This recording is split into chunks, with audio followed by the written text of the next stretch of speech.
Hello दोस्तों, welcome to decode Indian. तो यहाँ पे आप देख सकते हैं द इकोनॉमिक टाइम्स का आर्टिकल है ये। सेबी ने लार्ज कॉर्पोरेट्स के लिए रिलैक्सिंग बोरोइंग नॉर्म्स को अप्रूव कर दिया है।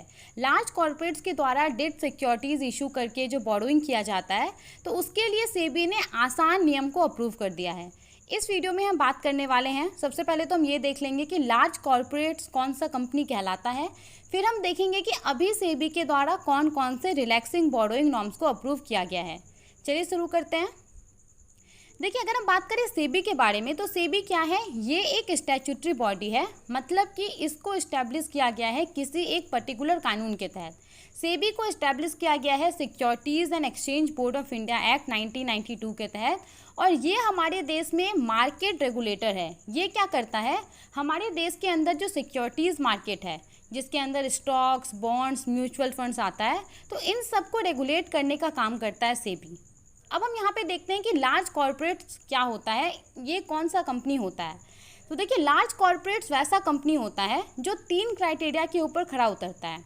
सबसे पहला क्राइटेरिया है कि उस कंपनी के ऊपर 100 करोड़ या फिर 100 करोड़ से ज़्यादा का आउटस्टैंडिंग लोन होना चाहिए, मतलब कि उस कंपनी ने मार्केट से 100 करोड़ या फिर 100 करोड़ से ज़्यादा का बोरोइंग किया हो। सबसे पहला क्राइटेरिया ये हो गया।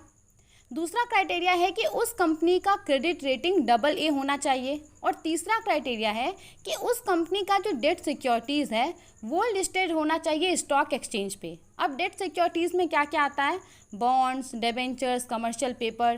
तो ये जो डेट सिक्योरिटीज़ होता है कंपनी के द्वारा जो इशू किया जाता है तो वो लिस्टेड होना चाहिए स्टॉक एक्सचेंज पे।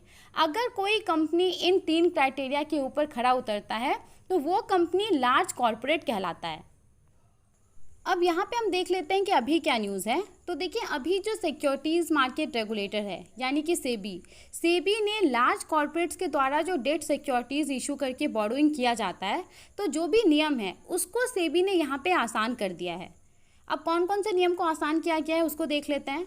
तो देखिए, अभी लार्ज कॉर्पोरेट के द्वारा जो भी फंड रेज़ किया जाता है तो उसका कुछ परसेंटेज उसको अनिवार्य रूप से रेज़ करना होता है डेट सिक्योरिटीज़ इशू करके, और अगर वो ऐसा नहीं कर पाता है तो इस केस में उसको पेनल्टी का सामना करना पड़ता है।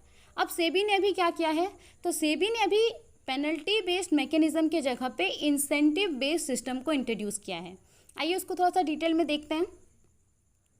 अब देखिए, जो भी कंपनी को as a large corporate recognize किया गया है तो वो कंपनी किसी फाइनेंशियल ईयर में जितना भी इंक्रीमेंटल बोरोइंग करता है, जो भी वो एडिशनल फंड रेज करता है, तो अभी नियम ये है कि उसका 25% वो रेज करेगा डेट सिक्योरिटीज़ इशू करके।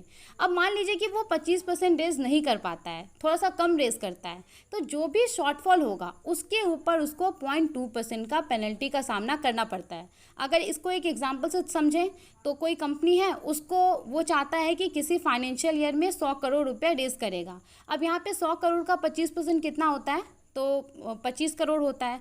तो यहाँ पे नियम के अनुसार उसको 25 करोड़ रुपए रेज करना है डेट सिक्योरिटीज़ इशू करके। अब वो इतना रेज नहीं कर पाता है, वो मात्र 20 करोड़ रुपए ही रेज कर पाता है डेट सिक्योरिटीज़ इशू करके। तो 5 करोड़ रुपए का जो शॉर्टफॉल है उसके ऊपर उसको 0.2% यानी कि 10 लाख रुपए का पेनल्टी का सामना करना पड़ेगा। अभी यहाँ पे ये नियम है, लेकिन अब सेबी ने क्या कहा है, तो सेबी ने कहा है कि अब पेनल्टी के जगह पे क्या आएगा, incentives and moderate disincentive system एक सेबी के द्वारा इंट्रोड्यूस किया जाएगा, जिसमें क्या होगा कि अगर कोई कंपनी है उसने अच्छे से नियम का कंप्लायंस किया तो उसको इंसेंटिव दिया जाएगा, और कोई कंपनी है जिसने नियम का कंप्लाई अच्छे तरीके से नहीं किया तो इस केस में हार्श पेनल्टीज़ के जगह पे उसको लेस सीवियर पेनल्टीज़ का सामना करना पड़ेगा। सबसे पहला यहाँ पे इस नियम को आसान किया गया है। इसके बाद देखिए और कौन से नियम को यहाँ पे आसान किया गया है। तो जैसा कि हमने ऊपर बात किया था कि कोई कंपनी लार्ज कॉर्पोरेट कब कहलाएगा, जब उसके ऊपर 100 करोड़ या फिर 100 करोड़ से ज़्यादा का आउटस्टैंडिंग लोन होगा। इसके अलावा और भी 2 रिक्वायरमेंट था, लेकिन पहला रिक्वायरमेंट ये था। तो अभी यहाँ पे ये फैसला लिया गया है कि ये जो पर्टिकुलर थ्रेशोल्ड है उसको अब बढ़ाया जाएगा। इसको बढ़ाने से क्या होगा, तो इसके बढ़ाने से जो नंबर ऑफ लार्ज कॉर्पोरेट है उसका संख्या कम हो जाएगा, और संख्या कम होने से क्या होगा, कम कंपनियों को ये जो पूरा रिक्वायरमेंट है, ये जो पूरा नियम है उसका पालन करना पड़ेगा। अब देखिए ये जो पर्टिकुलर थ्रेशोल्ड है उसको 100 करोड़ से कितना बढ़ाया जाएगा इसके बारे में तो नहीं कहा गया है, लेकिन अगस्त के महीने में सेबी के द्वारा जो एक कंसल्टेशन पेपर रिलीज़ किया गया था तो उसमें सेबी ने प्रपोज किया था कि ये जो पर्टिकुलर थ्रेशोल्ड है वो 100 करोड़ के बजाय 500 करोड़ होना चाहिए। तो ये एक नियम हो गया जिसको कि आसान किया गया है। इसके अलावा देखिए अभी क्या है, अभी कंपनियों को एक स्टेटमेंट फाइल करके बताना पड़ता है कि वो लार्ज कॉर्पोरेट है, साथ में उसको एक ये भी स्टेटमेंट फाइल करना होता है कि वो सारे नियम का अच्छे तरीके से कंप्लायंस कर रहा है। अब यहाँ पे ये जो दोनों स्टेटमेंट फाइल करने का रिक्वायरमेंट है उसको हटा दिया गया है, तो एक नियम को ये आसान कर दिया गया है। अब देखिए यहाँ पे ये जो चेंजेस सेबी के द्वारा इंट्रोड्यूस किया गया है तो इसके पीछे रीज़न है कि बहुत सारा जो लार्ज कॉर्पोरेट है उसके द्वारा ये कहा जा रहा था कि जब वो पैसा रेज करता है डेट सिक्योरिटीज़ इशू करके तो वो उसको काफ़ी महंगा पड़ता है अगर उसको वो कंपेयर करता है जब वो पैसा रेज करता है बैंक से या फिर दूसरा फाइनेंशियल इंस्टीट्यूशन से। तो इस चीज़ को एड्रेस करने के लिए यहाँ पे सेबी ने ये जो चेंजेस है उसको इंट्रोड्यूस किया है।